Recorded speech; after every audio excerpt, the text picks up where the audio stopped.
25 October 2025 पहाटे 5:30 रमेशला एक कॉल जातो त्याच्या मित्राचा आणि त्याला कळवण्यात येते की तू पटकन घरी ये, तुझ्यावर घरात कोणीतर चोर शिरलेला आहे शक्यतो आणि तुझी एक लहान मुलगी आहे आणि तुझी बायकोच आहेत घरात, तर चोर शिरलेला शक्यतो काहीतरी उत्पात माजवेल, पटकन घरी ये. रमेश एक पोलीस स्टेशनमध्ये हवालदार या पदावरती होता. तो साहेबांना कळवतो त्याची रात्रीची ड्युटी होती, नाईट ड्युटी, आणि तो पटकन घरी येतो. मित्रापाशी आल्यानंतर मित्र एक रॉड घेऊन बाहेर उभाच असतो. ते दोघे आत शिरतात. दोघे आत शिरल्यानंतर पहिल्यांदा तर हॉलमध्ये बघतो, हॉलमध्ये काय नव्हतं.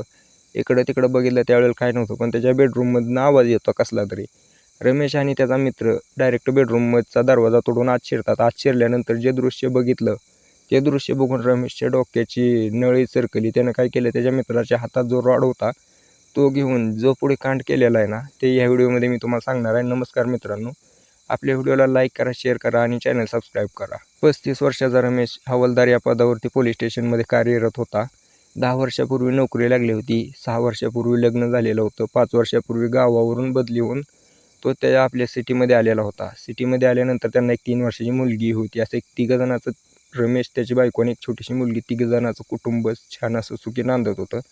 पण रमेश ज्या वेळेला ड्युटीवरती जायचा, म्हणजे कसं आहे, पोलिसांची ड्युटी कधीही लागते तुम्हाला माहिती आहे, सकाळ संध्याकाळ दुपार. कोणाची सभा आहे, चला ड्युटीला, बोलवा पोलिसाला सुरक्षेला. कोणाचं काय कार्यक्रम आहे, बोलवा पोलिसाला.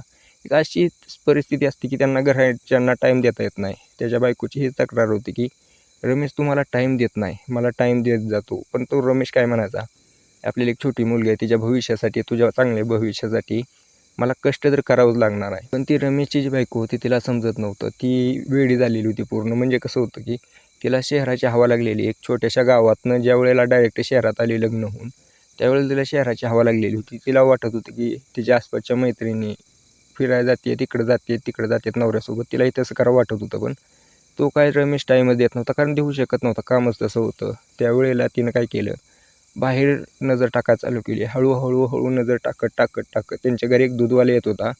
त्या दूधवाल्यासोबत हिचं सूत जुळल्यानंतर दूधवाल्यानं काय केलं, दररोज आपलं कसं आहे, रमेश कधी कधी नाईट ड्युटीला जायचं म्हटल्यानंतर पहाटे काय करायची, नटून थटून बसायचे. दूधवाला आला, कार्यक्रम करायचा, ह्यांचा जो रंगारंग कार्यक्रम व्हायचा तो सांगू शकत नाही.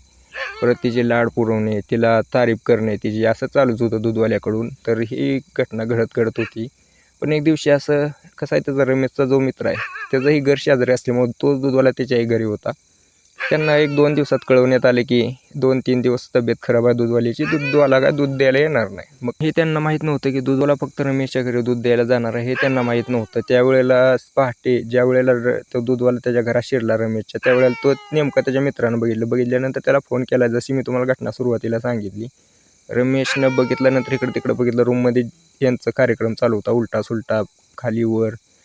रमेशनं रॉड घेऊन एक सपका लावला डोक्यामध्ये, जाग्यालाच खेळ खल्लास केला. तर मला मित्रांनो सांगा, ही बरोबर केलं का आणि यामध्ये चूक कोणाची होती? आता जे काही पुढे घडणार आहे ते रमेशसोबत तर घडणारच आहे, कोर्ट त्याला शिक्षा देईलच, पण हे खरं तर घडायला नको पाहिजे होतं. आता याच्यावरती तुमचं काय मत आहे मला कमेंट करून नक्की सांगा.